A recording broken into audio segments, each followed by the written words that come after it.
A very warm welcome to my channel, My Study Table, a medium through which I teach management related topics from generic management to more specific content in finance, strategy, marketing, HR, and statistics.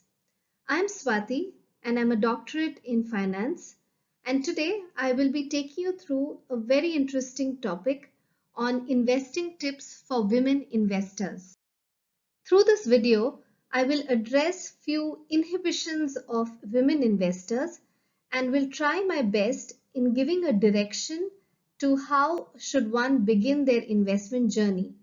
This video can be used as a reference point by investors.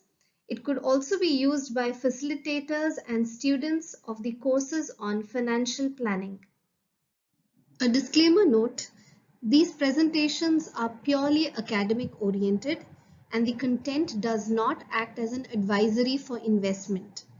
The intent of these presentations are to bring about clarity of concepts and enhance knowledge through caselets showing application of the concepts taught under BCom, BBA, MCom and MBA courses taught in India.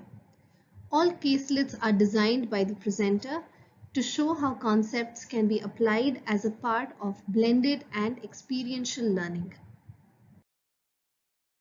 This is Anna, a multitasker like many of us, whose days begin with a things to do list for that day and end with checklisting them. A job though hectic, but gives us immense satisfaction when we see happy smiles on the faces of our loved ones. Yes, Anna is a superwoman and so are all of us. This video is dedicated to all superwomen out there on the occasion of the International Women's Day. So let's see what Anna is thinking about. Well, she has been saving up some money for the much needed surprise family holiday, but is in a dilemma if she should wait for a few more months before she plans the trip. Because by then she would have saved up a lot more and then the trip would be much more luxurious. She has few questions in mind as to if she needs to invest in any of the investment avenues to increase her earnings or let that be. Since she hasn't invested before, though she looks interested, forms the basis for an additional dilemma. Let me take Anna and all of y'all through a couple of questions that most first-time investors have in mind. Investing your money might sound intimidating, but gradually as you begin your investment journey, you will understand that it is not only about taking charge of your financial security, but it is also about your financial well-being, where you make sure that the money that you have worked hard for can also be made to work for you to generate further income streams, thus securing you and your family's future. These are few frequently asked questions regarding investment decisions that many of us have that I will try addressing, and I hope as and when I take you through, it is going to be bringing in a lot more clarity. It starts off with why should I start investing? How do I start?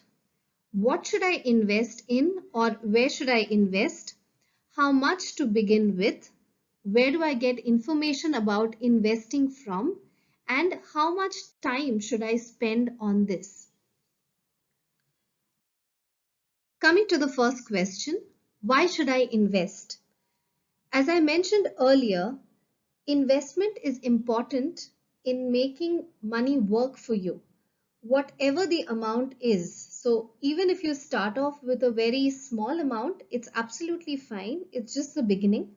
It will grow if you invest it wisely, especially if you have an early start and are investing for a long term. It not only grows your wealth through careful and smart investment decisions, but also generates an additional income stream that may last longer than the job that you're currently in. So it builds wealth. It builds reliance on self.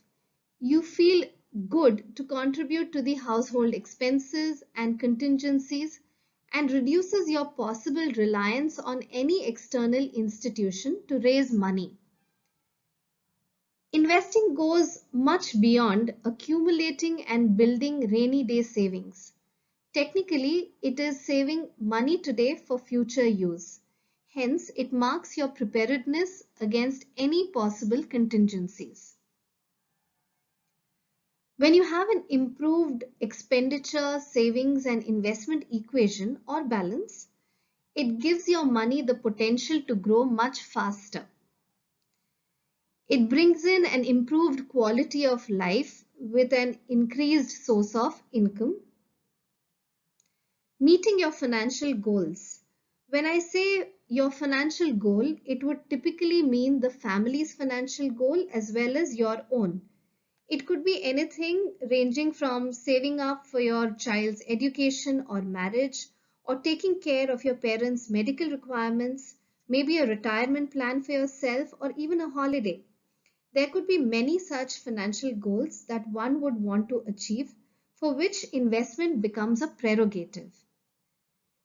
And finally, a pullout from the previous point, it helps build corpus or a substantial amount for a good and independent post-retirement life. The second question is, how do I start?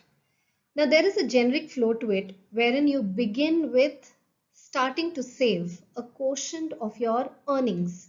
You could consciously decide on a percentage that you would want to keep aside. For example, a 20% of your earnings every month with 80% dedicated to the expenses. Now, you need not have to forego your current important consumption in order to save. Yes, if you are spending on things that could be postponed or something which isn't really giving you substantial satisfaction or happiness, maybe you could forego them and add them to your savings quotient. But the crux is to start saving, how much ever the amount is. The second step is to create or prepare a simple financial profile of yourself. Now, which should include a couple of things. So, the first thing that it should include is your current earnings, expenditure, and saving status. This will give you a clear picture of your financial status, which forms a basis for financial planning. The second is identification of your risk appetite, which means the level of risk-taking ability. So you could be one who does not like taking too much of risk, which makes you a risk-averse person. Or you could be one who likes taking average risk, so not too high, not too low. That would mean a moderate risk profile. Or you could be one who likes taking high risk with the intention of making high profits, which would make you a risk-prone personality. An identification of risk appetite helps you further your financial avenue planning as well as which investment avenues would best suit your profile. The third is a return outlook. How much do you want to earn? So a 10%, 15, 20, 30%, etc. This would be based on the investment avenues you prefer and the risk you are okay with. So the general notion is that higher the risk, higher the return. But one should choose the investment avenues they would be comfortable with in terms of risk. It makes you a happy investor. The fourth is your future needs, which means what are your financial goals? So it could be anything ranging, starting from arranging a holiday for your family or funding your child's education or setting up a retirement fund for yourself. What you need to do is to chart down these financial needs on a timeline. It helps you plan better. Lastly, create an awareness profile, as in how much are you aware of the investment market or the investment avenues. Information received from friends and family, from what you have probably read in the magazines or newspaper or heard while following news channels. It's always good to update yourself with current happenings, both in the national as well as in the international markets. So having done that, so having prepared a simple financial profile for yourself, the next is to Read, understand, and consult. In fact, you can do that parallelly. You should be reading more about markets and avenues, comprehend them, and if required, consult a financial planner or friends and family to take a very well informed decision. Decisions taken without doing a thorough research don't yield as much returns as those that are well informed. So take your time to explore the avenues and gather information before you take a decision, because once you've taken the call, you shouldn't regret it. Instead, you should be content with the same. The next step is to gradually start investing in avenues you are most familiar with. Now, there may be few of y'all who have already invested in avenues such as fixed deposits, insurance, or have maintained a certain amount in your savings bank account in your bank. You could always revisit the points that I mentioned earlier to revamp your investment schedule, choice, or patterns to increase return on investment. So, a tip here for the first time investor is to start investing small amounts time to time, maybe monthly or quarterly once, and slowly increase the frequency and pace as well as the amount of investment once you attain the confidence. Meanwhile, certain pointers, certain things that you should be remembering while investing. First thing is it takes time for money to grow. So you need to be a little patient with that. There will be fluctuations in the financial market. Hence, you might see an increase or a decrease in your investment value during the term of your investment. Give neutral reactions to both. Instead, strategize to help the money grow further. Now comes the question of where should I invest? There are many avenues available, of which I have named a few. Starting with the most familiar, fixed deposit in a bank in which you would have an account. The risk quotient here is on the lower side, and the return would also suit a person having a low to a moderate risk profile. So you could also invest in mutual funds either through the mode of SIP, which is systematic investment plan, wherein you will be investing a certain fixed amount of money in a mutual fund scheme at regular intervals, say monthly or quarterly, instead of a lump sum investment. Or you could also choose the mode of a one-time or a lump sum investment, wherein you would invest once and then let the investment grow. Putting in some money in Public Provident Fund or PPF is also a good start to your investment journey. This can mobilize your savings into investment. It can give you a tax exemption, but has a lock-in period of 15 years. Also, there are many other post office schemes, monthly income schemes that one could explore. Another interesting and popular investment avenue is investing in direct equity. You could invest in an IPO, which is initial public offering, or in the secondary market, popularly called the stock market. You could either trade on a regular basis in the market or could invest in a few shares and liquidate them at a later date when it reaches a certain price. The returns that you get through the equity market are dividends and capital appreciation. So capital appreciation refers to an increase in the market price of the share you have bought. One could also invest in gold or in gold ETFs. So coming to the point, ETF, which is exchange traded fund.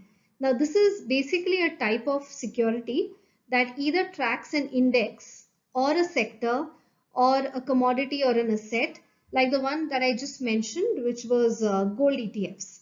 You could purchase any exchange traded fund on the stock exchange similar to the regular stock on equity. As I mentioned earlier, there are many more avenues that you could explore and then decide for yourself. Coming to the next question as to how much should I begin with, my experience says begin with a small amount at regular intervals and then increase the frequency of investing as well as the amount of investment gradually when you get comfortable with the pace of investing, the risk return components, the ease of investing or the convenience of investing, and confidence. This is something that you will get over a period of time and with every successful investment. By then you would have already garnered enough experience and you will be seeing that the amount of investments that you're making will start increasing gradually. Coming to the question of where do I get information about investments from, there are many sources. Few of them are named here. One, newspapers and business magazines. Here you can get ample amount of information about the financial markets and different financial instruments, the ones that are there in the market currently and the ones that are upcoming. News channels. So there are few channels that are dedicated towards giving information about financial markets and different companies. So you could also go through them to see what kind of products are available in the market, what are the pros and cons, etc. Advertisements. So advertisements again found in newspapers, magazines, even in television. They give you enough information about different products and their features. So before you take a decision on which investment avenue you want to be investing in, you can go through these advertisements to see what kind of product offerings are there for you. Information through portals or visits to financial institutions. If you visit any official website of financial institutions, you can get a plethora of information about their products, the products that they have to offer, the detailings about each, the interest rate, etc. All the detailings about each of these financial instruments will be there in the portals. In case you would want to visit the financial institutions such as the banks or asset management companies or insurance companies, you could also do so and get the information about different instruments from them. Visiting a financial consultant, in case you do have certain queries, if you are still in a dilemma, if you do have certain inhibitions and you're not able to go ahead with deciding on the different investment avenues, then you can always consult a financial consultant and they can help you through deciding which instruments you need to be investing in, how much amount you're supposed to be investing, when should you be taking out the money, etc. Keep in mind, a lot of information is available, but you need to validate the same from authentic sources. Be completely sure of the features of the investment avenue, the amount to be invested, time span of the investment, and the risk return quotient before taking any decision. The question on how much time should I spend on this? You need to keep aside some time to review your investments and to learn and invest in new avenues. So you need to at least give yourself probably an hour's time every weekend wherein you would review your investments. You would also read up on new investment avenues.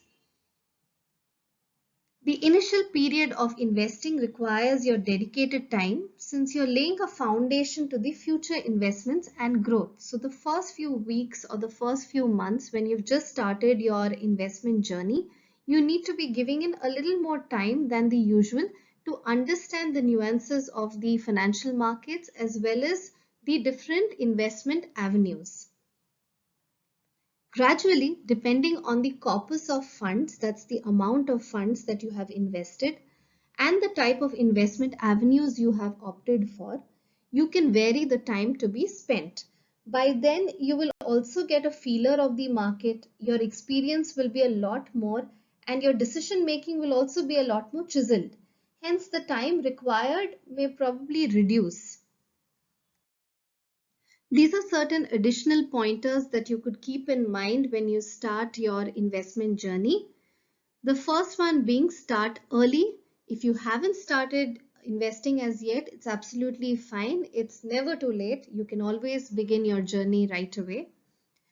Invest at regular intervals and also invest small amounts initially.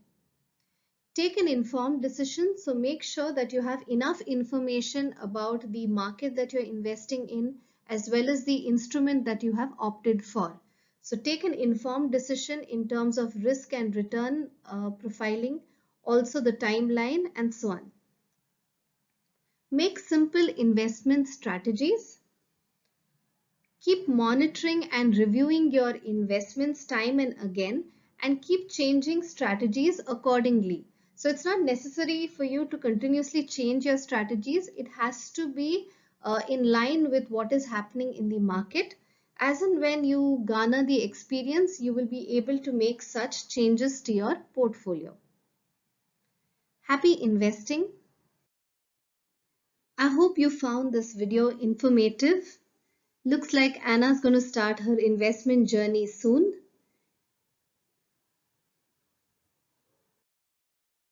If there are any other concepts and questions you would want me to explain, do let me know in the comment section. You could go through my channel to learn more concepts on personal finance as well as other management related subjects. Here's to happy learning now and always.